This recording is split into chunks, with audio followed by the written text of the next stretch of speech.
President Pitzer, Mr. Vice President, Governor, Congressman Thomas, Senator Wiley and Congressman Miller, Mr. Webb, Mr. Bell, scientists, distinguished guests, ladies and gentlemen.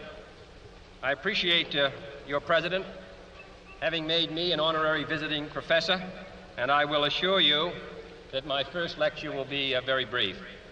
I am delighted to be here, and I'm particularly delighted to be here on this occasion. We meet at a college noted for knowledge, in a city noted for progress, in a state noted for strength, and we stand in need of all three.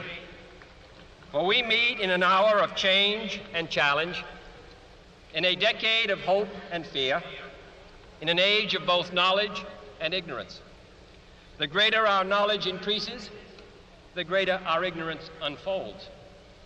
Despite the striking fact that most of the scientists that the world has ever known are alive and working today, despite the fact that this nation's own scientific manpower is doubling every 12 years in a rate of growth more than 3 times that of our population as a whole, despite that, the vast stretches of the unknown and the unanswered and the unfinished still far outstrip our collective comprehension.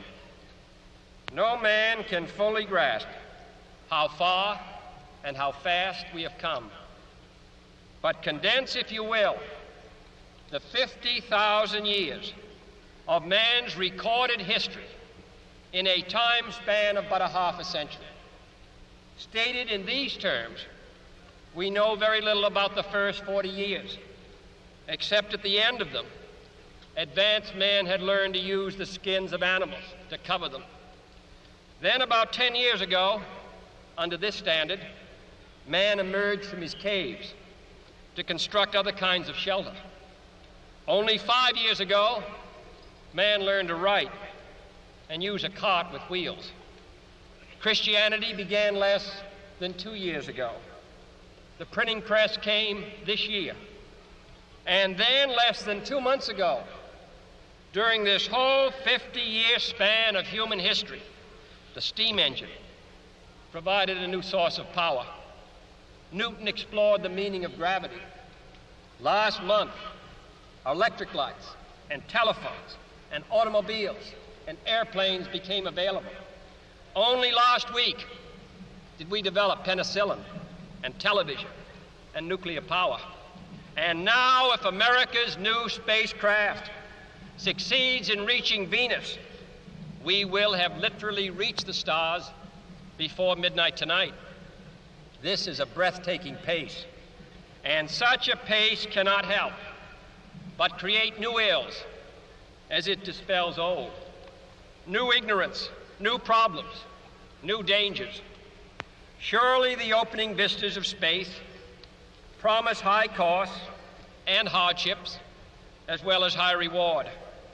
So it is not surprising that some would have us stay where we are a little longer, to rest, to wait.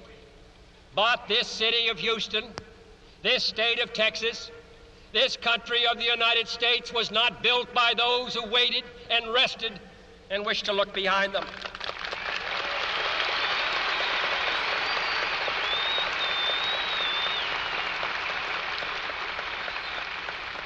This country was conquered by those who move forward, and so will space.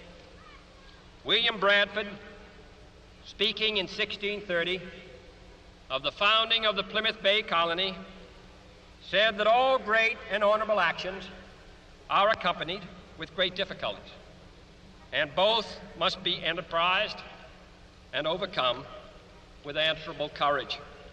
If this capsule history of our progress teaches us anything, it is that man in his quest for knowledge and progress is determined and cannot be deterred.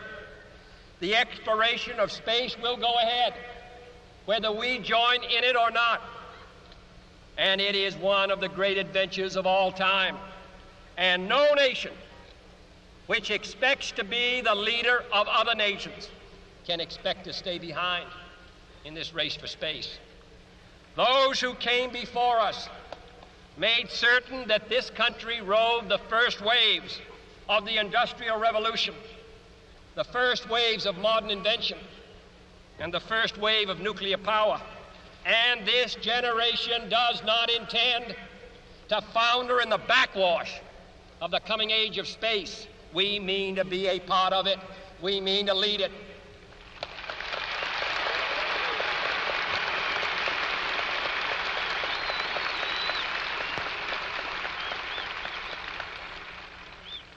For the eyes of the world now look into space, to the moon and to the planets beyond. And we have vowed that we shall not see it governed by a hostile flag of conquest, but by a banner of freedom and peace.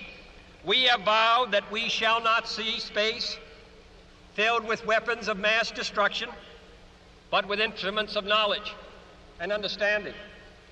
Yet the vows of this nation can only be fulfilled if we in this nation are first, and therefore we intend to be first.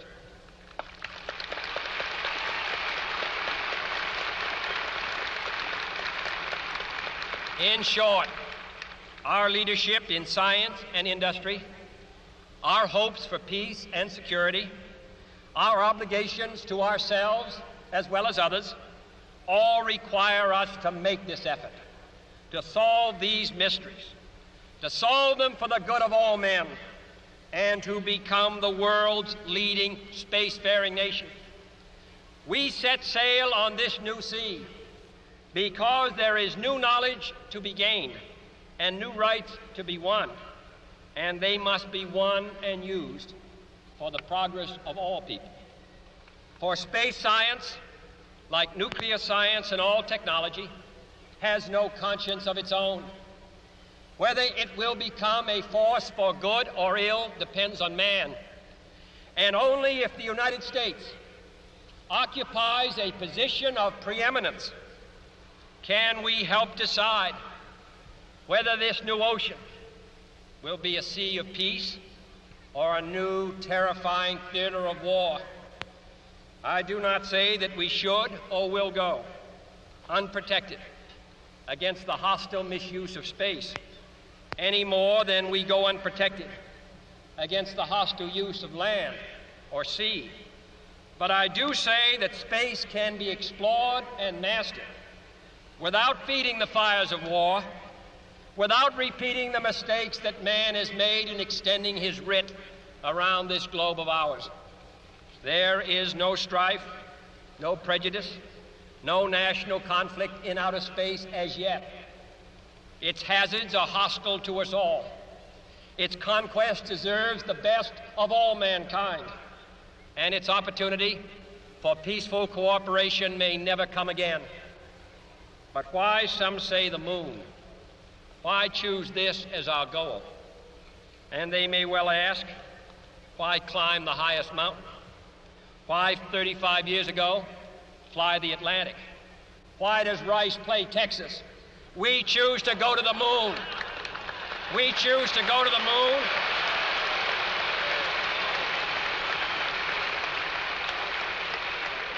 We choose to go to the moon in this decade and do the other things, not because they are easy, but because they are hard. Because that goal will serve to organize and measure the best of our energies and skills. Because that challenge is one that we're willing to accept, one we are unwilling to postpone, and one we intend to win, and the others too.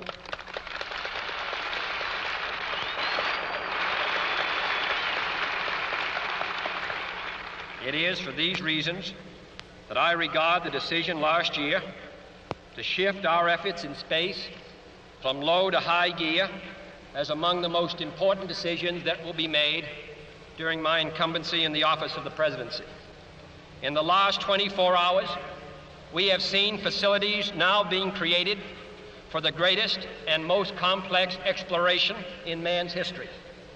We have felt the ground shake and the air shattered by the testing of a Saturn C-1 booster rocket, many times as powerful as the Atlas which launched John Glenn, generating power equivalents to 10,000 automobiles with their accelerator on the floor.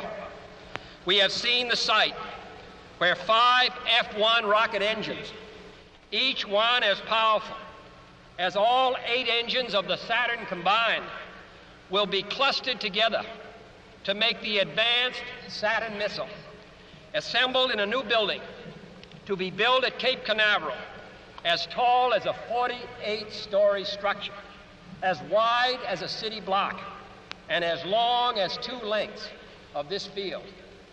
Within these last 19 months, at least 45 satellites have circled the Earth. Some 40 of them were made in the United States of America, and they were far more sophisticated and supplied far more knowledge to the people of the world than those of the Soviet Union. The Mariner spacecraft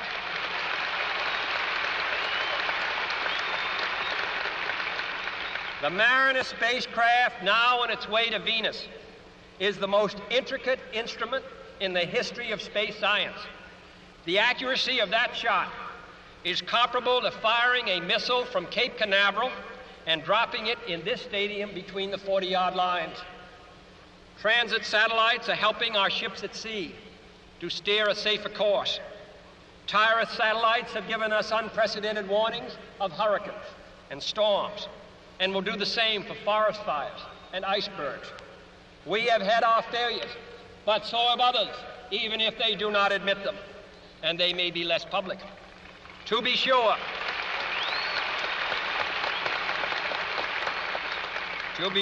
we are behind, and will be behind for some time in manned flight. But we do not intend to stay behind, and in this decade we shall make up and move ahead.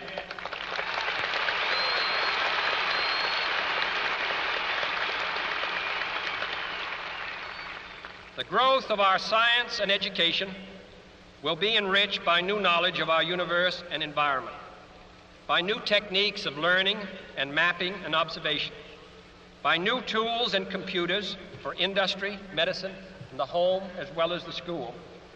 Technical institutions such as Rice will reap the harvest of these gains.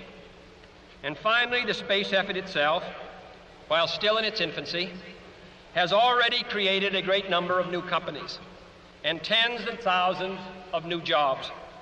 Space and related industries are generating new demands in investment and skilled personnel, and this city and this state and this region will share greatly in this growth. What was once the furthest outpost on the old frontier of the West will be the furthest outpost on the new frontier of science and space. Houston,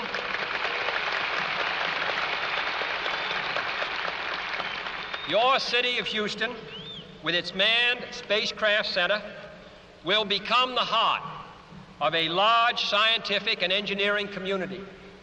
During the next 5 years, the National Aeronautic and Space Administration expects to double the number of scientists and engineers in this area, to increase its outlays for salaries and expenses to $60 million a year, to invest some $200 million in plant and laboratory facilities, and to direct or contract for new space efforts over $1 billion from this center in this city.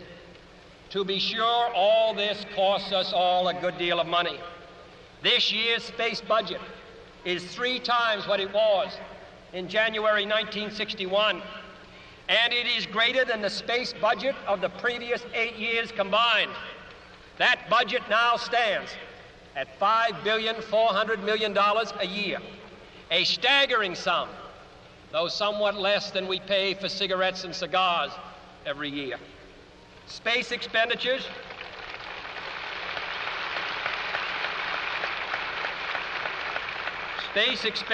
will soon rise some more, from 40 cents per person per week to more than 50 cents a week for every man, woman, and child in the United States. For we have given this program a high national priority, even though I realize that this is, in some measure, an act of faith and vision, for we do not now know what benefits await us.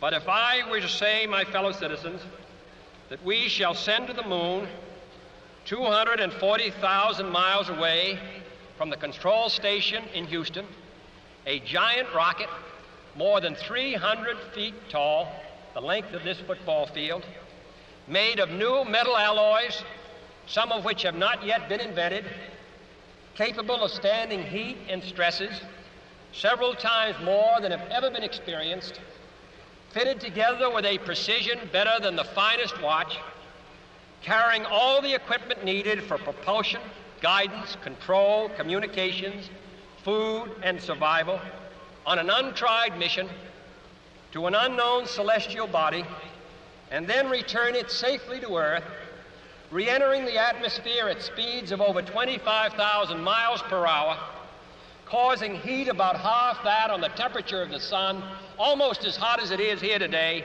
and do all this, and do it right, and do it first before this decade is out, then we must be bold.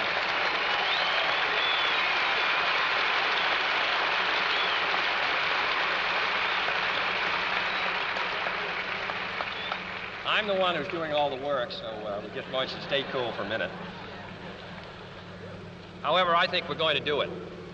And I think that we must pay what needs to be paid. I don't think we ought to waste any money, but I think we ought to do the job. And this will be done in the decade of the 60s. It may be done while some of you are still here at school at this college and university. It will be done during the terms of office of some of the people who sit here on this platform. But it will be done. And it will be done before the end of this decade. And I am delighted that this university is playing a part in putting a man on the moon as part of a great national effort of the United States of America.